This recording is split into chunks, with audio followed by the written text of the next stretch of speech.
Assalamualaikum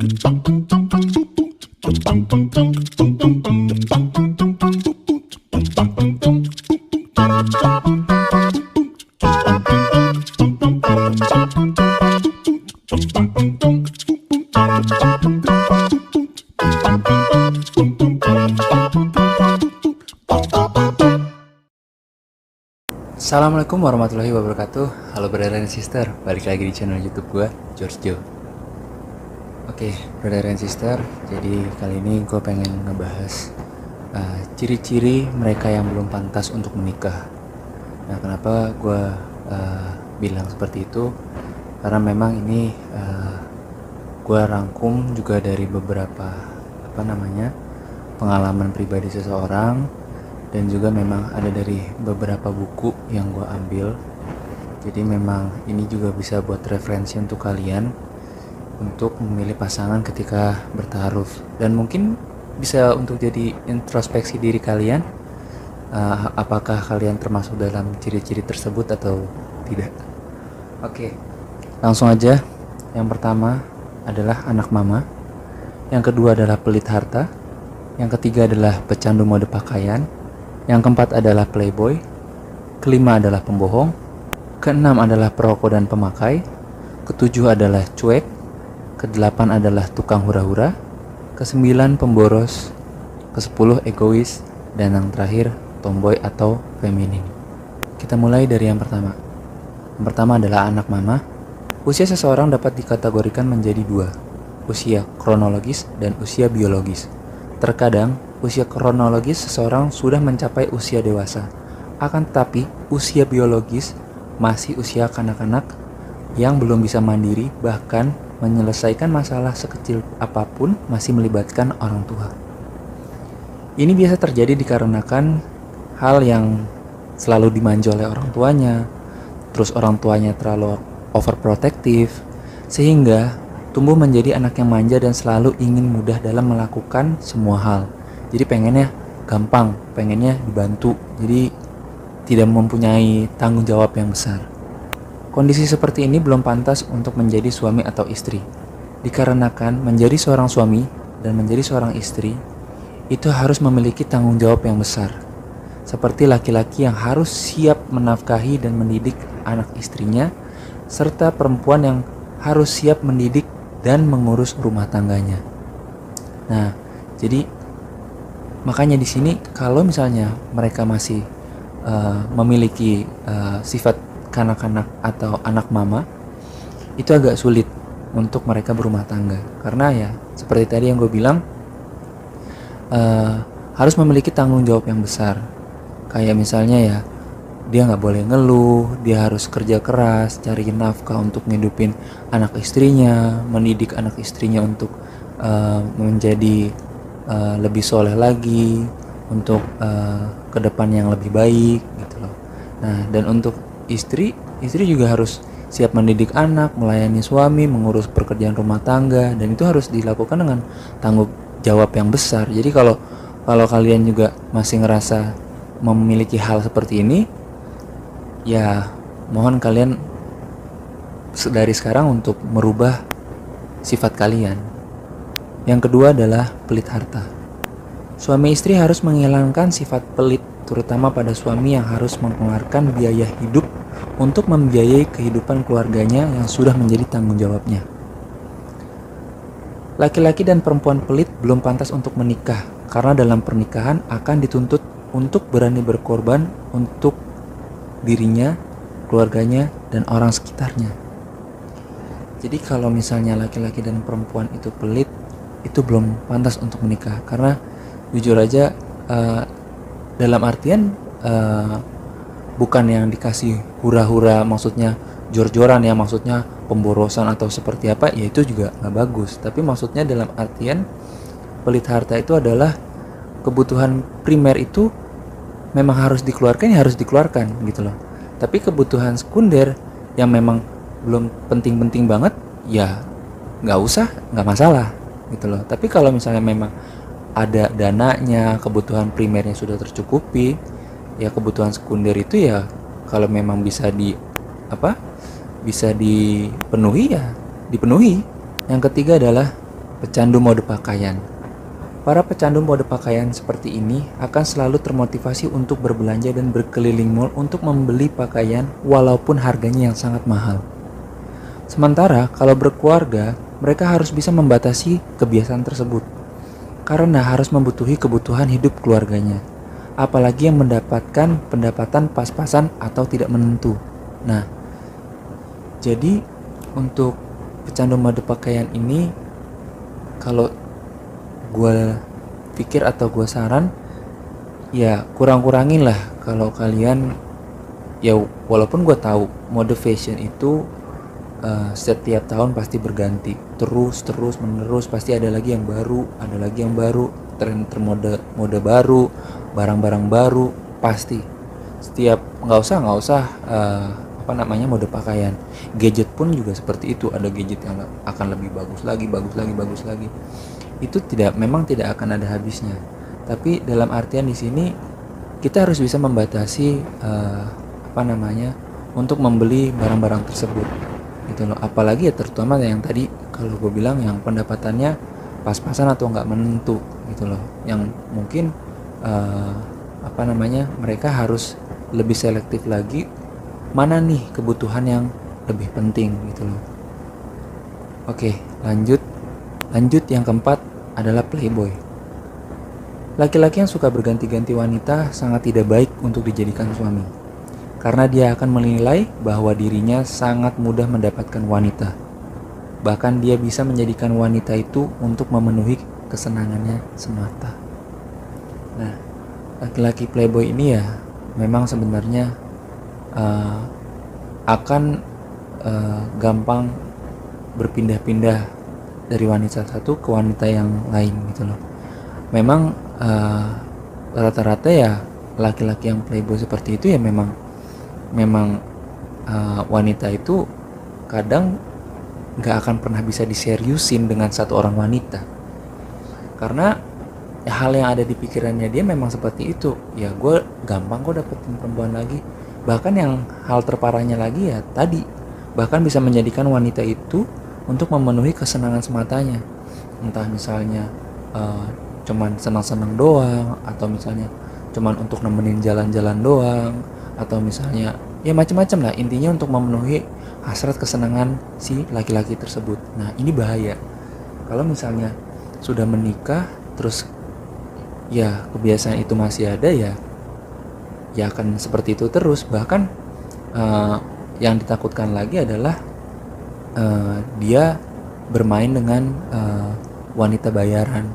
Nah itu akan menguras harta lagi itu gitu loh. Apalagi kalau udah sampai kecanduan, yang ada ya duit tuh bisa keluar untuk hal negatif seperti itu gitu loh. Yang kelima adalah pembohong.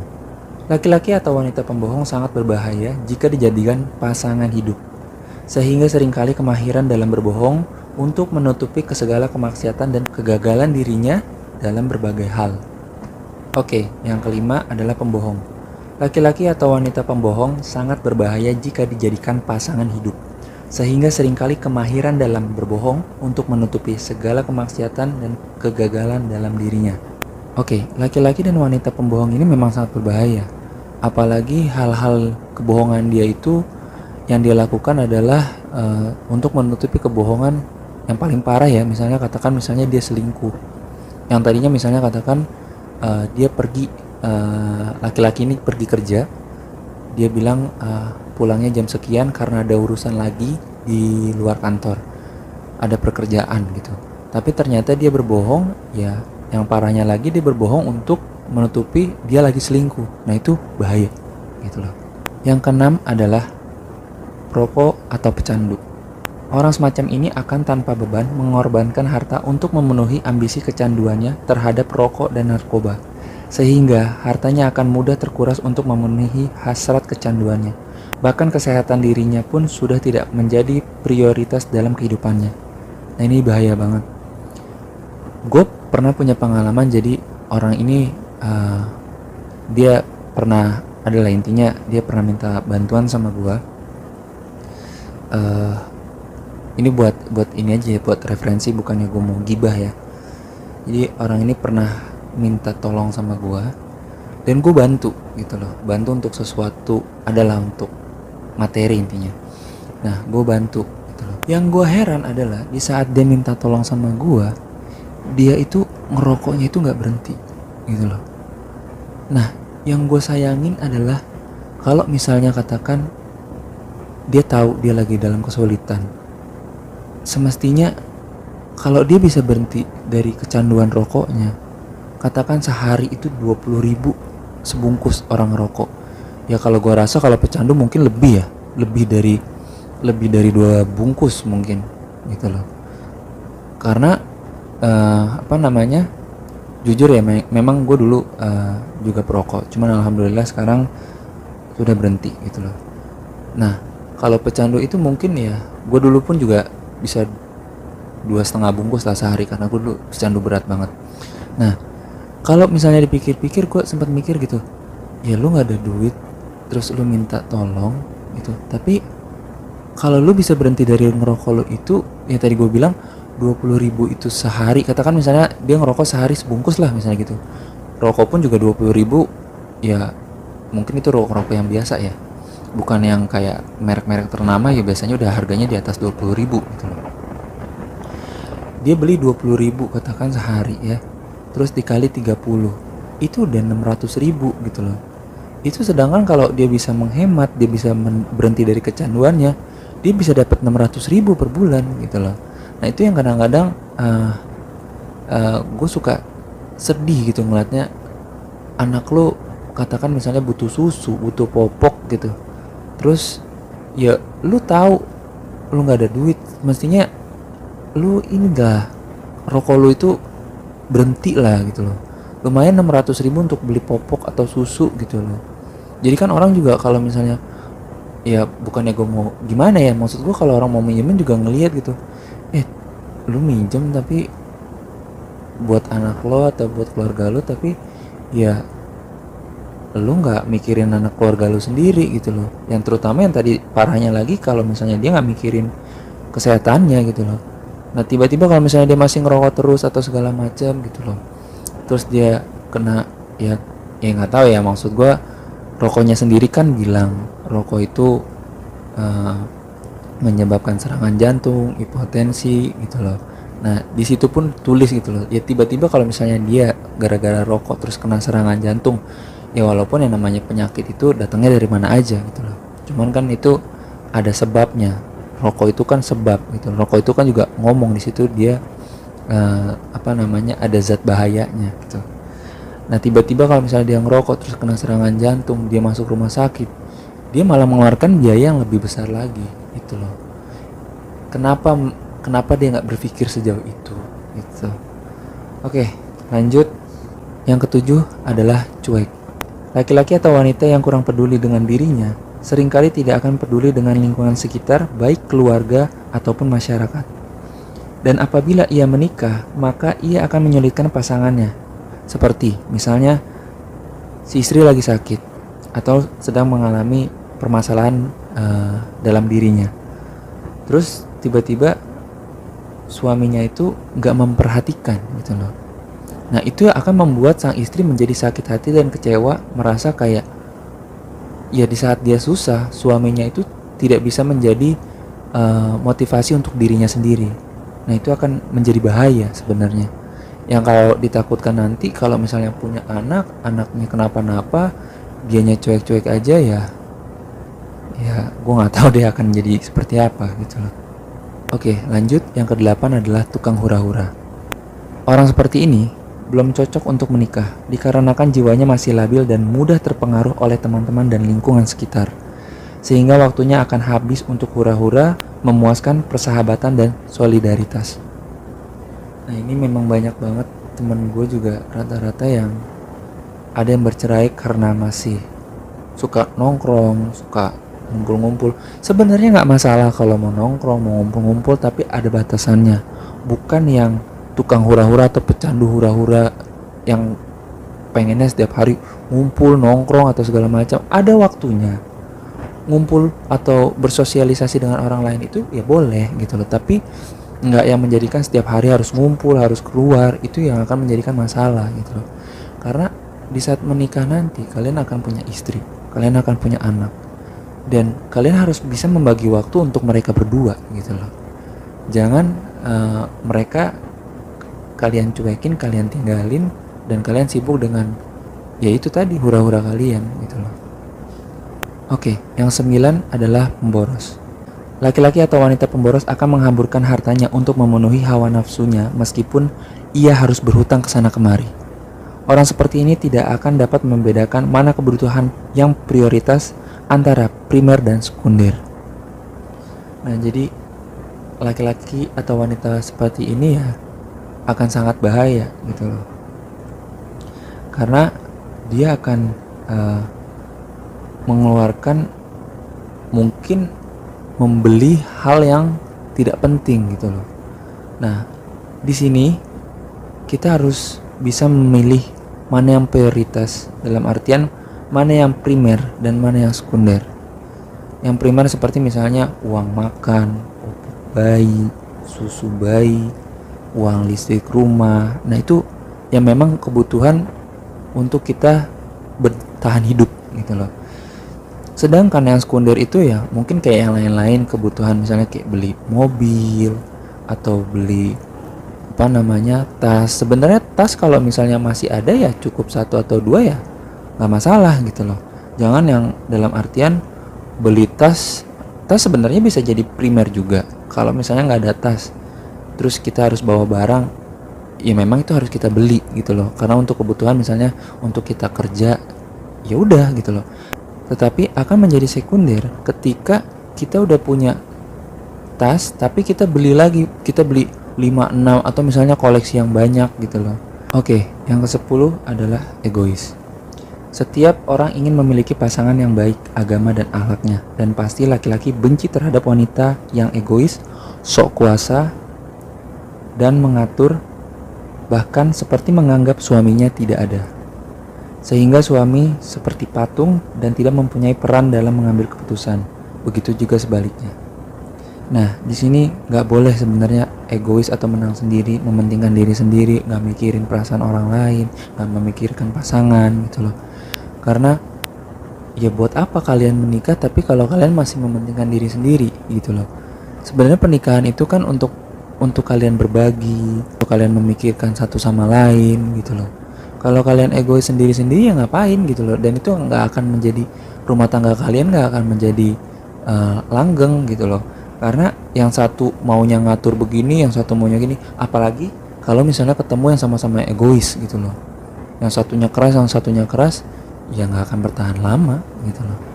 Yang benar adalah dua-duanya harus sama-sama saling peduli gitu. Nggak boleh ada yang satu egois, yang satunya ya diem-diem aja gitu loh. Karena yang diem-diem aja itu ya akan ngebatin terus selama pernikahan mungkin.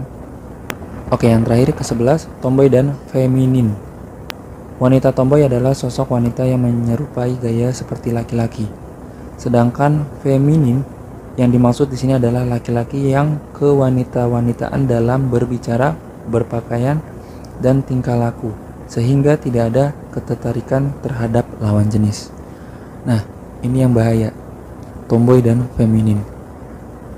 Karena mereka menyalahi kodrat yang udah Allah tentukan, gitu loh. Dan pada zaman Nabi, ini orang-orang seperti ini dilaknat. Karena ya sesama jenis, dan itu dalam hukum Islam haram dan Allah melaknat. Tapi yang gue sedihin di sini adalah sekarang banyak orang menikah dengan sesama jenis. Bahkan sekarang ada surat nikahnya. Ya gimana ya, gue juga nggak bisa berpendapat banyak, karena mungkin ya gue tahu itu memang balik ke diri orang masing-masing untuk menentukan jalan hidupnya sih sebenarnya. Oke, brother and sister, jadi mungkin sekian video kali ini. Nah, itu dia tadi ciri-ciri orang yang belum pantas untuk menikah.